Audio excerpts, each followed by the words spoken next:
God merciful है, ऑमनीपोटेंट है, दुनिया में जुल्म हो रहा है। लेकिन आपको ये समझना चाहिए कि हमारे वर्ल्ड व्यू के मुताबिक गॉड सिर्फ ऑमनीपोटेंट और सिर्फ मर्सीफुल नहीं है, बल्कि वो ऑल वाइज भी है और वो ऑल नोइंग भी है। उसके हर काम के पीछे हिकमत और विजडम है। ये कोई जरूरी नहीं है कि वो हिकमत और विजडम आपको समझ में आए या मुझे समझ में आए।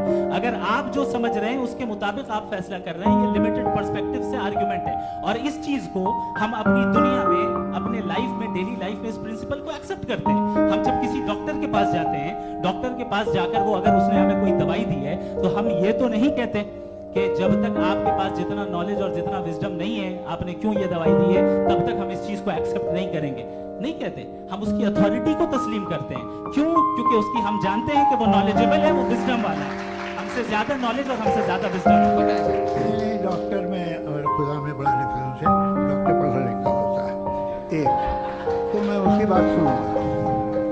आपने अभी मेरी बात पूरी सुनी नहीं। मैंने कहा आपका पूरा आर्ग्यूमेंट दो फॉल्स असम्पशंस पर है। एक फॉल्स असम्पशन मैंने बता दिया, दूसरा फॉल्स असम्पशन ये है कि इस दुनिया में इविल के होने का कोई गुड रीजन नहीं है, जबकि हमारे पास बाज रीजंस मौजूद हैं, हमारे पास बाज वजूहात मौजूद हैं। अगर इस दुनिया में इविल ना हो तो आप गुड को डिफाइन कैसे करेंगे? अगर जुल्म ना हो आप इंसाफ को समझेंगे कैसे? अगर तारीकी ना हो तो आप लाइट को समझेंगे कैसे? अभी और सुन ले, अभी और बाकी है। ये तो बात बहुत पसंद आई साहब कि जब तक रेप ना हो तब तक औरतों की इज्जत का ख्याल। आपने मेरा जवाब पूरा सुना ही नहीं। जब तक के बच्चों का कत्ल ना किया जाए तब तक आपको बच्चों की मासूमियत की इज्जत। आपने पूरा जवाब सुना ही नहीं। क्या बात, क्या आपने नुक्ता निकाला? आपने पूरा जवाब सुना ही नहीं। आप सुन लें, मेरी बात सुन लें।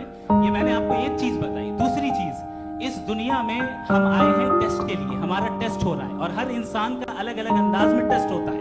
और इस दुनिया में अगर इविल मौजूद है तो वो इविल जरिया है हमारे अंदर ह्यूमन नोबल क्वालिटीज को डेवलप करने का और अलग अलग फील्ड में प्रोग्रेस करने का। और अगर हमारे अंदर और इस दुनिया में इविल नहीं होता तो बताइए टेस्ट का मतलब क्या होता? अगर मैं अपने स्टूडेंट को एमसीक्यूज दूं और उसमें सिर्फ राइट आंसर लिख कर दे दूं और कहूं तुम्हारा टेस्ट हो गया, ये मीनिंगलेस है। इस दुनिया में अगर हम टेस्ट के लिए आए हैं तो जाहिर है गुड एंड इविल दोनों मौजूद